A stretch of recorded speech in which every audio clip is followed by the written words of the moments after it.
بسم الله الرحمن الرحيم وعنه قال رسول الله صلى الله عليه وسلم. Hazrat Abu Hurairah radiallahu ta'ala anhu narrates that Rasulullah sallallahu alayhi wasallam said, انظروا إلى من هو أسفل منكم ولا تنظروا إلى من هو فوقكم فهو أجدر ألا تزدروا نعمة الله عليكم متفق عليه. That look at those people that are lower than you and don't look at those people that are above you, for it is most likely that you will not appreciate the bounties of Allah Tabaraka wa Ta'ala upon you. Meaning, in matters of dunya, we should look at those people that are lower than us. And in matters of deen, we should always look at those people that are above us. In dunya, if we look at those people that are lower than us, then we will appreciate the ni'mats of Allah Tabaraka wa Ta'ala. But if you look at those people who Allah Tabaraka wa Ta'ala has blessed with more than us, then it is more likely that we will not appreciate the ni'mats, the bounties of Allah Tabaraka wa Ta'ala. And in matters of dunya, in matters of deen, we should always look at those that are above us, those that are making more ibadah than us, those that have acquired more knowledge than us. So then a person feels that I got so much more further to go. So he will work harder, he will strive to achieve more. But if a person, he looks at those that are less than him in matters of deen, then a person will become complacent, he will be content with himself. Hazrat Abdullah bin Mubarak rahmatullah alayhi, it is mentioned regards to him that before he became a great Sufi, he was a great Sufi, great Muhadeeth. But before that, he was a very, very wealthy person and he used to spend his time drinking, etc. So he says that wherever I used to go, I used to always be restless because the people that I used to interact with, these were much more wealthy than me. So somebody's house I'm looking at, somebody's animal I'm looking at. Those days they used to travel on animals. So somebody's animal I'm looking at. And then I used to think to myself, he's got a better house than me. He's got a better conveyance than me. He's got better clothing than me.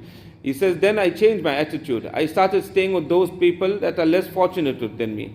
When I started staying with them, he said, istarahtu, I got rahat, I got comfort in my life. So in matters of dunya, always look at those people that are less fortunate. We will make so much of shukr to Allah Tabaraka wa Ta'ala for the ni'mats, for the bounties that we have.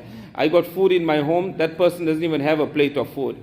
I got a beautiful home, somebody is living in a shack. Now you make shukr to Allah Tabaraka wa Ta'ala for all the ni'mats. A person won't be ungrateful. وفي رواية البخاري, and in a riwayat of Bukhari Sharif it comes, إذا نظر أحدكم إلى من فضل عليه في المال والخلق. When any one of you looks at that person who Allah Tabaraka wa Ta'ala has blessed with more in his wealth, in his appearance, physical appearance, فَلْيَنْظُرْ إِلَى مَنْ هُوَ أَسْفَلَ مِنْهُ. Then look at those people that are lower than him. So you will make shukr for the ni'mats of Allah upon you. وعنه عن النبي صلى الله عليه وسلم قال, Hazrat Abu Hurairah radiallahu ta'ala anhu narrates from Rasulullah sallallahu alayhi wasallam that he said, تعيس عبد الدينار والدرهم والقطيفة والخميسة إن أعطي منها رضي وإن لم يعط لم يرضى. رواه البخاري. That may the servant of dinars and the servants of dirhams. Dinar is a gold coin and dirham is a silver coin. So the slaves of dinars and dirhams, may they be destroyed. وَالْقَطِيفَةِ وَالْخَمِيسَةِ, and those and servants of velvet cloth and khamisa, silken cloth, may they be destroyed. In u'tiya radiya, when they are given, then they become very happy. And if they are not given, then they are not happy. Why? A person that runs behind wealth of dunya, a person that runs behind the assets, or he's worried about wearing all this branded name clothing, qatifa and khamisa, refers to velvet cloth and silken cloth, meaning all this branded clothing that he wants to wear. So the real objective of life will be lost. He will never reach his destination. He will never reach Allah Tabaraka wa Ta'ala. That is why Nabi Kareem Sallallahu Alaihi Wasallam curses a person in this hadith. That if he's given all this, now he's very happy that I got this asset, this property, so much of wealth.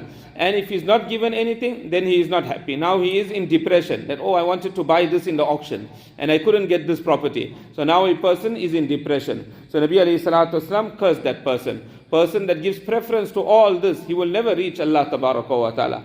In another hadith, Nabi sallallahu alayhi wasallam says, لا بأس بالغنى لمن اتقى الله عز وجل. There is no harm in having wealth for that person that has the taqwa, he fears Allah Tabaraka wa Ta'ala. وعنه صلى الله عليه وسلم قال, Hazrat Abu Hurairah radiallahu ta'ala narrates that Nabi sallallahu alayhi wasallam said, لَقَدْ رَأَيْتُ سَبْعِينَ مِنْ أَهْلِ السُّفَّةِ min ahli Suffa. I saw 70 people from the people of Suffa. Ashab Suffa were those people that would acquire knowledge from Nabi Kareem sallallahu alaihi wasallam. There was a raised platform in Masjid al-Nabawi. They used to sit there and acquire knowledge. So he said, I saw 70 of Ahlul Sufa. Ma minhum rajulun alayhi ridaun. From amongst them, there was no person that had a complete cloak, meaning a complete kurta, head to toe. He didn't have. Imma izarun wa imma kisaun. That Sahaba were so poor, either they had the loincloth, what we call the lungi. Either they had the lungi, wa imma kisaun, or either he had a cloth. قَدْ رَبَطُوا فِي أَعْنَاقِهِمْ, which he tied in his neck. And that cloth that he tied to his neck, فَمِنْهَا مَا يَبْلُغُ نِصْفَ السَّاقَيْنِ, from it is what will reach till half of the shin. So his cloth was actually from the neck till half the shin. وَمِنْهَا مَا يَبْلُغُ الْكَعْبَيْنِ, and from it will be that cloth that will reach up to the ankles. فَيَجْمَعُهُ بِيَدِهِ كَرَاهِيَةَ أَن تُرَى عَوْرَتُهُ, so he will gather it, he will hold it with his hand, disliking that his private part will be exposed, that if it picked up a little bit more, maybe the private part of a person will be exposed. So this was the poverty of Sahaba, that they didn't have sufficient cloth even to cover their body. We'll continue from here.